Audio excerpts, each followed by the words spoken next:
नमस्कार, न्यूज 18 आप देख रहे हैं। मैं हूं आपके साथ मनदीप। बात करेंगे पाकिस्तान और भारत की। भारत के सख्त रुख से पाकिस्तान कांप रहा है। पाकिस्तानी दर दर अलग अलग देशों से मदद मांग रहे हैं। डर है कि न जाने कब भारत सबक सिखाने वाला प्रहार कर दे। धर्म के नाम पर जिहादी एजेंडा फैलाने वाला जनरल मुनीर भी अब अपनी गलती पर पछता रहा है। पहलगाम हमले से पहले मुनीर के बयान और भारत के खिलाफ साजिशों वाला प्लान। आइए खोलते हैं इस कहानी के काले पन्ने।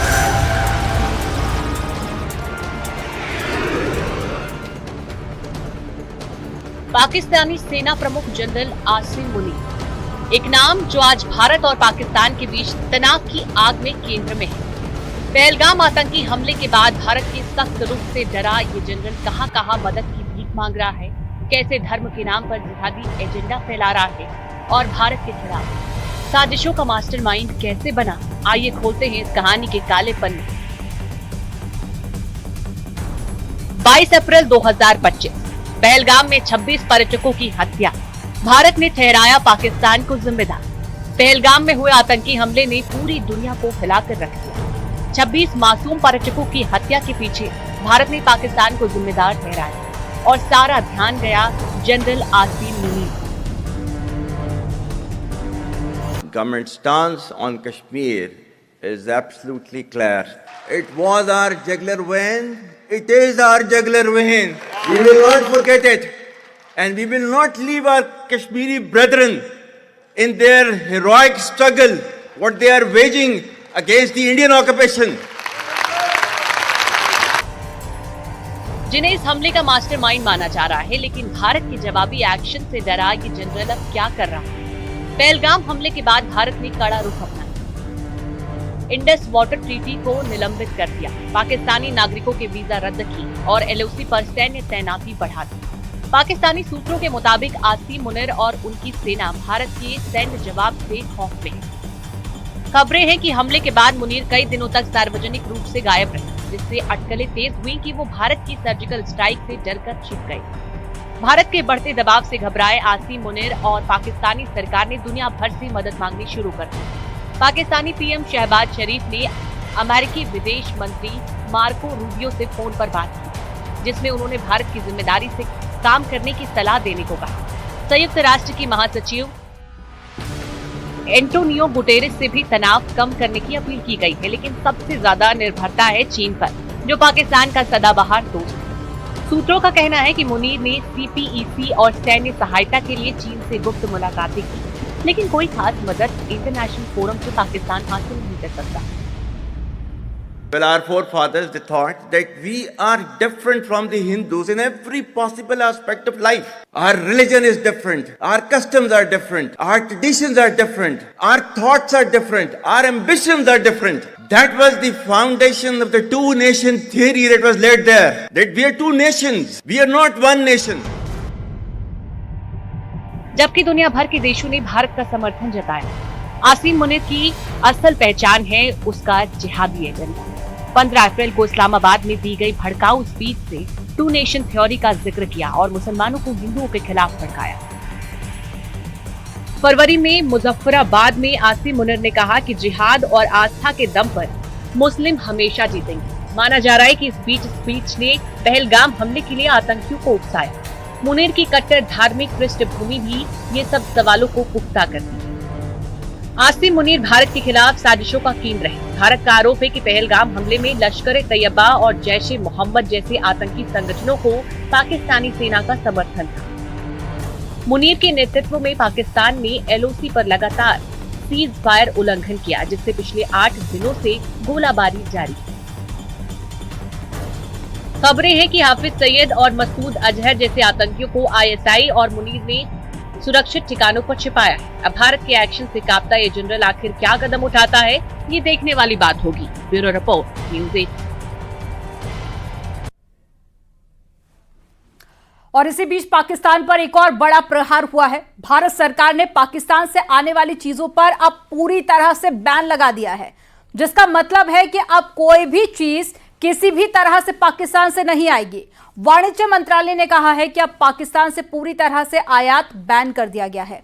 भारत के इस फैसले को पाकिस्तान पर गहरी चोट बताई जा रही है। आपको रिपोर्ट दिखाते हैं।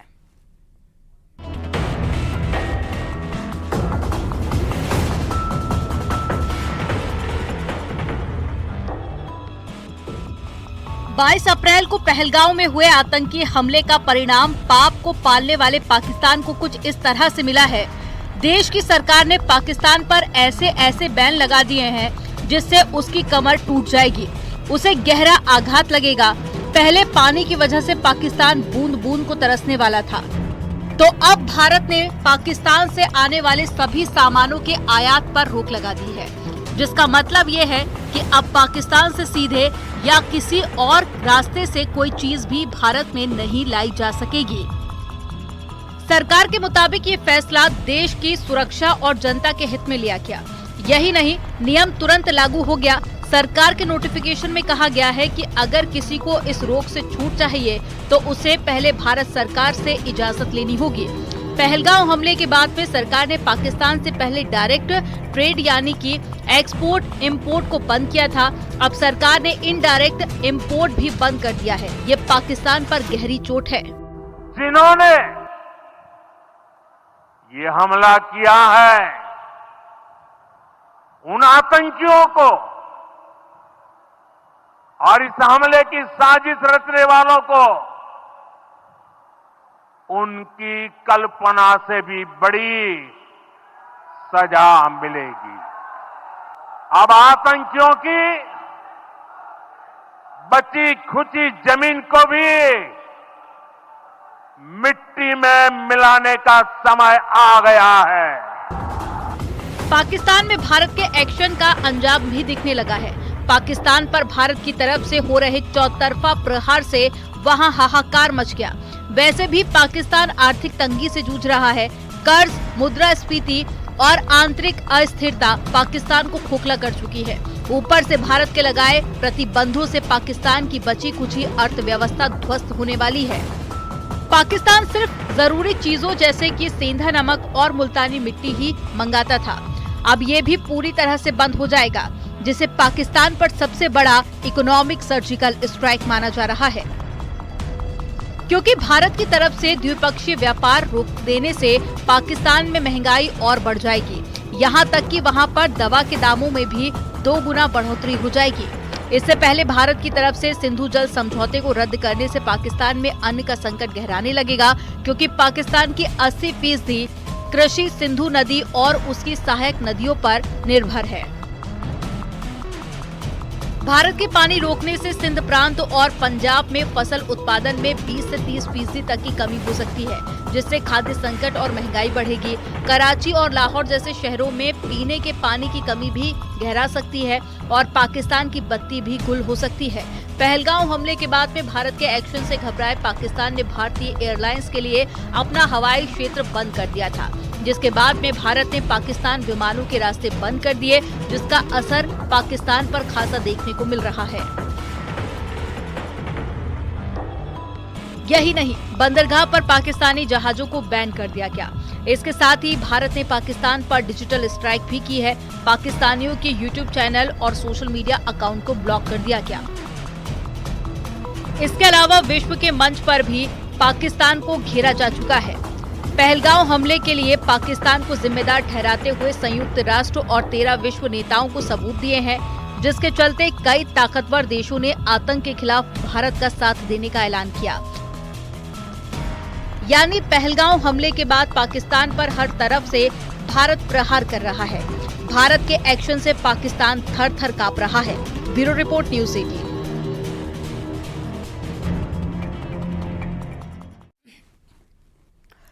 भारत की चौतरफा सख्ती का ही असर है कि अब पाकिस्तान सरकार में हड़कंप है।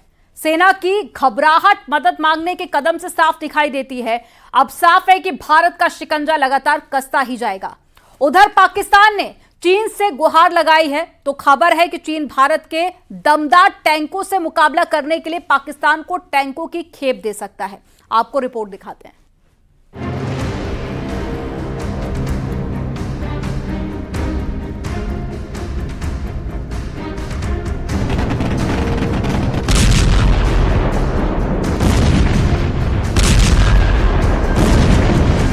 पहलगाम हमले के बाद से ही भारत के एक्शन से पाकिस्तान थर-थर कांप रहा है। पाकिस्तान को इस बात का अंदेशा है कि उसके ऊपर कभी भी हमला हो सकता है, इसलिए वो चीन के सामने गिड़गिड़ाना शुरू कर दिया। सूत्रों के मुताबिक पाकिस्तान के गिड़गिड़ाने के बाद चीन उसकी मदद करने के लिए तैयार हो गया है। खुफिया एजेंसियों के सूत्रों ने बताया कि चीन जल्द ही टैंकों की एक शिपमेंट पाकिस्तान के कराची शहर के लिए रवाना करेगा।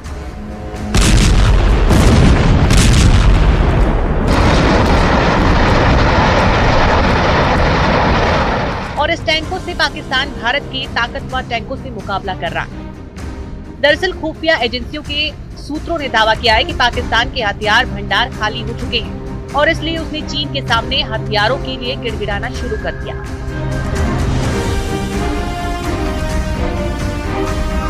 पाकिस्तान इस बात से अच्छी तरह वाकिफ है कि जमीनी लड़ाई में वो हिंदुस्तान की सेना के आगे कहीं नहीं टिकता। उसके पास जो टैंक है वो भारत के भीष्म और अर्जुन नाम के टैंक के आगे कहीं नहीं ठहरते, इसलिए उसने चीन के VT-4 टैंक खरीदने की डील की। अब चीन के VT-4 टैंक की भीष्म टैंक से तुलना करें तो ये चाइनीज टैंक भीष्म के सामने कहीं नहीं ठहरता।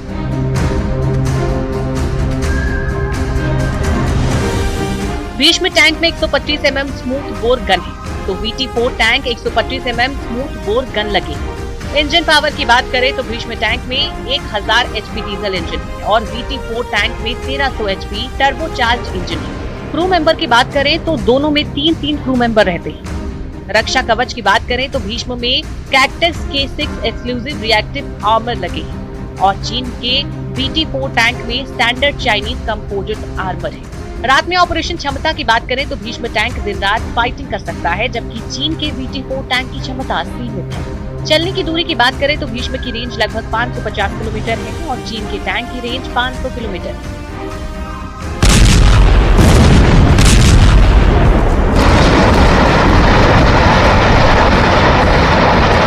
यानी चीन का टैंक पाने के बाद भी पाकिस्तान ताकतवर नहीं हो पाएगा।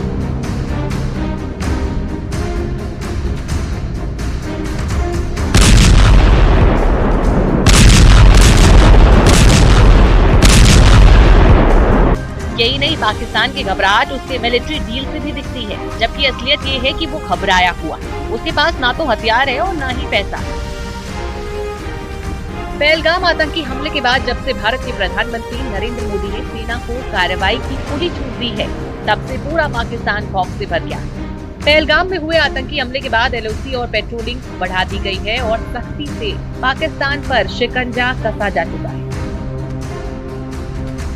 तस्वीरों में देखिए जिस जगह पर हम लोग मौजूद हैं, ये पाकिस्तान का सियालकोट गांव है और हम लोग अंतर्राष्ट्रीय सीमा पर मौजूद हैं। अंतर्राष्ट्रीय सीमा से बेहद ज्यादा नजदीक पाकिस्तान का सियालकोट ये वो इलाका है जहां पर ट्रेनिंग कैंप है, जहां पर पाकिस्तानी आतंकियों को जो है वो खाना मुहैया कराया जाता है, पाकिस्तानी सैनिकों की उनको मदद मिलती है, घुसपैठ कराई जाती है।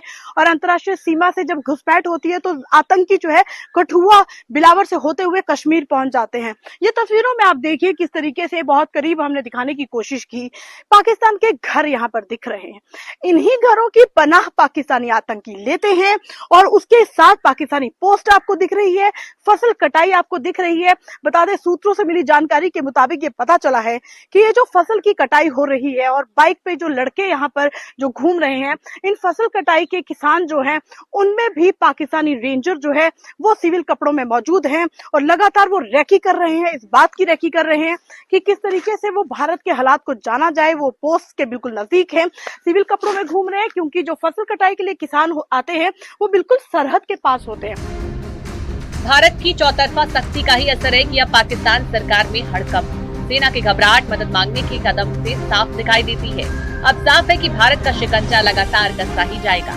नेटवर्क 18 की टीम पहुंच गई है लाइन ऑफ कंट्रोल से बहुत पास, और जब हम यहां से गुजर रहे थे हमें ये बॉर्डर सिक्योरिटी फोर्स की टुकड़ी देखी है, ये लॉन्ग रेंज पेट्रोल पे निकले हैं। लॉन्ग रेंज पेट्रोल का मतलब होता है 4 घंटे से भी ज्यादा का वक्त जब ये लगातार बिता रहे हैं इन बर्फीली चोटियों पर। हम आपको नहीं बता रहे हैं कि एग्जैक्टली ये LRP कहां से आ रही है और कहां जा रही है, क्योंकि सुरक्षा की दृष्टि से ये बताना ठीक नहीं होगा। बट पिछले कुछ दिनों में हम सबने देखा है कैसे पाकिस्तान ऑक्यूपाइड कश्मीर में लाइन ऑफ कंट्रोल की दूसरी तरफ पाकिस्तान ने मोर्चा बंदी कर ली है। उनकी पाकिस्तानी आर्मी ने बताया है कि वो तैयारी अपनी पूरी रखी हुई है, और लगातार चाहे वो कुपवाड़ा हो, चाहे बारामूला हो, अखनूर सेक्टर हो, ये सारे जो लाइन ऑफ कंट्रोल के आसपास के इलाके हैं, उरी, वहां स्मॉल आर्म्स से सीज फायर वायलेशन हर रात चल रही है, और काफी मुश्किल है यहाँ पे चल पाना। एक एक कदम जमा कर यहाँ पे चलने की कोशिश कर रही हूँ मैं। तो इन सारी दिक्कतों के बावजूद BSF के जवान इस लॉन्ग रेंज पेट्रोल पे निकले हुए हैं। फिसलन भी है, पैर भी फिसल सकता है आपका, लेकिन इस वक्त जो टेंशन है पहलगाम के बाद, तो BSF के जवान टूरिस्ट पे नजर रखे हुए हैं, इंश्योर कर रहे हैं कि टूरिस्ट को कोई तरह की दिक्कत ना हो। और पूरे जम्मू एंड कश्मीर में इस वक्त Indian army, BSF, CRPF, Jammu and Kashmir police हर कोने, हर चप्पे पे लगे हुए हैं ताकि जो घटना पहलगाम में हुई वो रिपीट ना हो, और जो भी रिस्पॉन्सिबल हो उन्हें जल्द से जल्द सबक सिखाया जा सके। वीडियो जर्नलिस्ट गुनीत सिंह वेदी के साथ अरुणिमा। और साथ ही शाहजहांपुर में गंगा एक्सप्रेसवे पर शुक्रवार रात को 9 बजे जो हुआ वो देश की सैन्य रणनीति में नया इतिहास है। MiG-29, राफेल, सुखोई और साथ ही जैगुआर जैसे 14 लड़ाकू विमानों ने लैंड एंड गो ड्रिल की। ये सिर्फ एक अभ्यास नहीं था, ये दुश्मन को एक सीधा संदेश है कि भारत दिन के साथ साथ रात के अंधेरे में भी वार कर सकता है। आपको रिपोर्ट दिखाते हैं।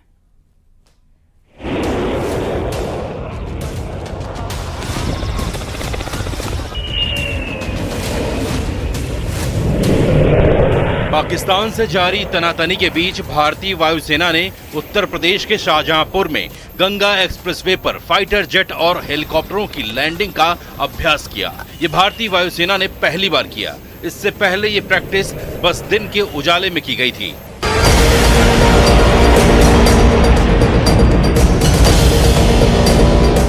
लेकिन गंगा एक्सप्रेसवे पर बनाई गई एयर स्ट्रिप को खास तौर पर रात में विमानों की लैंडिंग के लिए तैयार किया जाना था, और भारतीय वायुसेना ने रात में वहां विमानों का टच डाउन करवाकर अपनी उस तैयारी को परखा, जिससे पाकिस्तान की सेना की सांसें अटक गईं।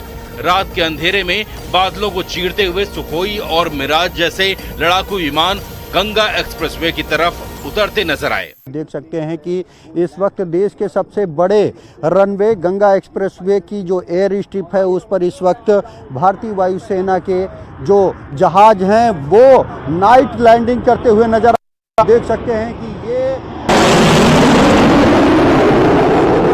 मतलब ठीक वैसा ही नजारा जैसा दिन में था। दिन में भी इसी गंगा एक्सप्रेसवे पर बनी एयर स्ट्रिप पर एक के बाद एक लड़ाकू विमानों ने टच डाउन किया था।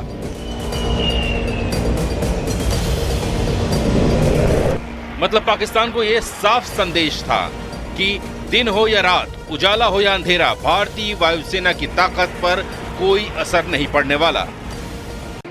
शाहजहांपुर से गुजरने वाले गंगा एक्सप्रेसवे पर करीब 3.5 किलोमीटर की एयर स्ट्रिप तैयार की गई है। मतलब एक्सप्रेसवे पर एक ऐसी पट्टी बनाई गई है जिस पर लड़ाकू विमान समेत बड़े हवाई जहाज उड़ान भी भर सकेंगे और लैंड भी कर सकेंगे। इसी की प्रैक्टिस की गई। देख सकते हैं कि इस वक्त गंगा एक्सप्रेसवे के ऊपर से Su-30 MKI जो कि भारतीय वायुसेना का सबसे खास करता हुआ नजर आ रहा है। आप देख सकते हैं कि ये जहाज जो है वो 3000 किलोमीटर तक अपने लक्ष्य को भेज सकता है, अपने टारगेट को। राफेल, सुखोई 30, जगुआर, MiG-29 और मिराज 2000 शामिल थे। ट्रांसपोर्ट में C-130J, सुपर हरकुलिस, AN-32 और Mi-17V5 हेलीकॉप्टर की लैंडिंग हुई है। एक्सप्रेसवे पर राफाल और सुखोई जैसे विमानों का टचडाउन करवाकर भारतीय वायुसेना ने अपनी ताकत साबित कर दी। इससे पाकिस्तान को सीधा संदेश देने की कोशिश की गई कि अगर जंग की नौबत आई तो भारतीय वायुसेना के विमान किसी भी शहर से उड़कर उसका काम तमाम कर सकते हैं। इसी की प्रैक्टिस शाहजहांपुर में की गई। गंगा एक्सप्रेसवे पर बनाई गई ये एयर स्ट्रिप करीब 3.5 किलोमीटर लंबी है, जिस पर आधुनिक विमानों को लैंड कराया जा सकता है। इसकी खासियत ये है कि यहाँ सिर्फ दिन नहीं बल्कि रात में भी टच डाउन करवाया जा सकता है। एक्सप्रेसवे पर लगातार बनाई जा रही इस तरह की एयर स्ट्रिपों से विमानों के लिए एयर बेस से उड़ान भरने की मजबूरी खत्म हो जाएगी। मतलब पाकिस्तान भारतीय वायुसेना के एयर बेसों पर नजरें गड़ाकर बैठा रह जाएगा और वायुसेना के विमान सड़कों से उड़ान भर के ही उस पर धावा बोल देंगे।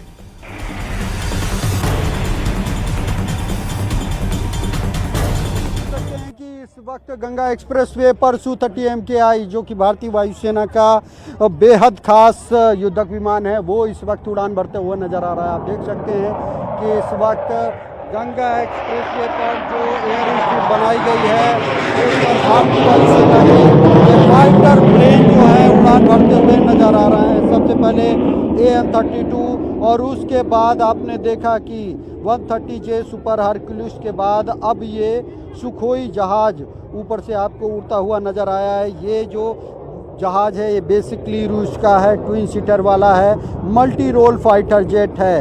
इंडियन एयर फोर्स के पास 260 से अधिक जो सुखोई विमान हैं वो इस वक्त मौजूद हैं। 2002 में ये इंडियन एयर फोर्स की फ्लीट में शामिल हुआ था। ये जेट सबसे ताकतवर फाइटर प्लेन में से एक है। सुखोई MKI 3000 किलोमीटर तक हमला करने में सक्षम है और इसके साथ ही साथ जो अन्य फाइटर प्लेन हैं वो भी एक एक करके सामने आकर इस गंगा एक्सप्रेसवे की इस एयर स्ट्रिप जो कि 3.5 किलोमीटर लंबी है उस पर टच एंड गो की एक्सरसाइज में शामिल होते हुए नजर आ रहे हैं।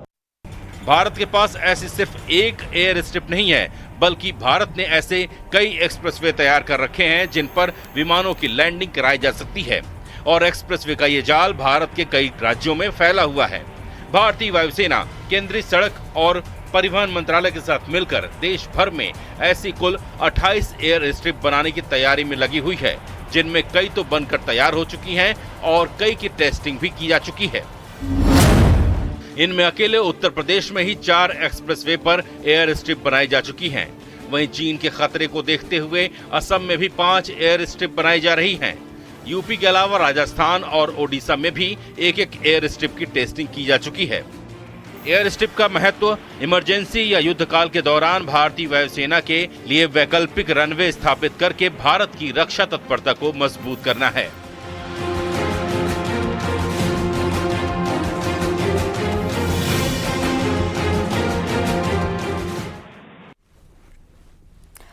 भारत के सख्त रुख से पाकिस्तान घबराया हुआ है। इस तनाव के माहौल के बीच में जाने माने ज्योतिषविदों ने पाकिस्तान का भविष्य भी बता दिया है।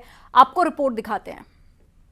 अगर हम शनि राहु कॉम्बिनेशन भी देखते हैं तो जल राशि में शनि और राहु का होना कहीं ना कहीं जल संबंधित प्रॉब्लम्स दिखाता है। अब आप देखिए जिस तरह से पानी से रिलेटेड चीज़ें हो रही हैं, सिंधु का जो हमारा जल संधि था उससे रिलेटेड पाकिस्तान का पानी रोक दिया गया, तो ये शनि के राशि परिवर्तन से ही बहुत सारी जल संबंधित चीज़ें भी इंडिकेशन हमारा आ रहा है। अगर हम जहाँ तक वॉर की बात कर रहे हैं तो वॉर लाइक सिचुएशंस बनती हुई दिख रही हैं। अभी अगर यहाँ पर वॉर होता है, चाहे अभी होता है या 2027 में जो स्टार्स दिख रहे हैं, तो वहाँ पर पाकिस्तान के बालूचिस्तान में मुझे लगता है कि कुछ हिंसक विद्रोह होगा। पाकिस्तान के मल्टीपल टुकड़े होंगे, पाकिस्तान मल्टीपल एरियाज में स्प्लिट होगा। हो भी सकता है कि कुछ लोग माइग्रेट कर जाएं पाकिस्तान से। जो वहां पर उनके प्रधानमंत्री जी हैं, जितना मैंने उनके चेहरे की भाव भंगिमा का अध्ययन किया जब आपका यह निमंत्रण मिला न्यूज 18 का, तो मैंने देखा है कि पूर्ण रूप से सूर्य शनि का नकारात्मक प्रभाव उनकी कुंडली में, उनके मस्तक पर दिख रहा है। ऐसी अवस्था में आने वाले समय में ही देखिएगा कि यह उन्होंने जो पहलगाम में कुकृत्य किया है, अपने अहम में आकर के अपनी ताकत दिखाने के लिए या अपनी आतंकवादी जो गतिविधियों को फिर से एक बार जागृत किया है उन्होंने, इस कुकृत्य का जो उनको दंड मिलेगा वही पाकिस्तान की जनता जहां वह वाहवाही लूटने के लिए बोल रहे हैं, वही उस सिंहासन से उतार करके फेंक देगी और कारागार योग तक ना बन जाए तो इसमें भी आश्चर्य नहीं है। मिट्टी में मिलने का कुकृत्य उन्होंने किया है। किसी ने कहा था कि दूध पिलाए जो उसे भी डसे सांप, दुष्ट न छोड़े दुष्टता कुछ भी कर लें आप। अगर आपने आतंकवाद जैसे सांप को अपने देश के अंदर पाला है, भारत के खिलाफ उसको यूज किया है, वो आपको भी डस रहा है और डसेगा, ये निश्चित है। अब अगर इनके रणनीति की बात करूं, वास्तविकता में जो आसिफ मुनीर की और मैं अगर अपने सेना अध्यक्ष दोनों कंपेयर करने का प्रयास करूं, आसिफ मुनीर की वास्तविक राशि जो है वो कन्या है, और कन्या राशि के स्वामी एक्चुअल में बुध तो है ही, लेकिन साथ में उसी राशि में जिस प्रकार पाकिस्तान की प्रभाव राशि कन्या है, उसी प्रकार आसिफ मुनीर की जो एक्चुअल डेट ऑफ बर्थ के अकॉर्डिंग राशि वो कन्या है, और वहां पर इस टाइम केतु चल रहे हैं। तो जो हरकत हुई है देश में, जो कुछ आतंकवादी घटना हुई है, उसमें उसकी पूरी नासमझी दिखाती है, वो पूरी प्लानिंग दिखाती है। इस टाइम एक भी प्लानिंग अगर वो करके सफल हो जाए, खैर वो पॉसिबल ही नहीं है कि उनकी कोई प्लानिंग वो करें। अगर प्लानिंग करने वाले होते तो अपने देश को आगे लेकर के जाते, आज आटा के लिए नहीं तरस रहे होते। अब मैं अगर साथ में, क्योंकि मैं दोनों की बात कर रहा हूं, क्या मेरे भारत के जो सेना प्रमुख हैं उनकी परिस्थिति क्या कहती है, तो यस, भारत के सेना प्रमुख की जो कुंडली है उसमें मिथुन राशि है, और मिथुन राशि के 10th हाउस के अंतर्गत इस टाइम राहु, बुध, शनि और शुक्र, और साथ में एग्जॉल्टेड सूर्य आकर के 11th हाउस में गोचर कर रहे हैं, जहां पर यह कहा जाता है कि अगर सूर्य जैसा प्लैनेट एकादश भाव में आकर के गोचर करे तो उसके प्लानिंग का जवाब देना विश्व के किसी भी व्यक्ति के हाथ में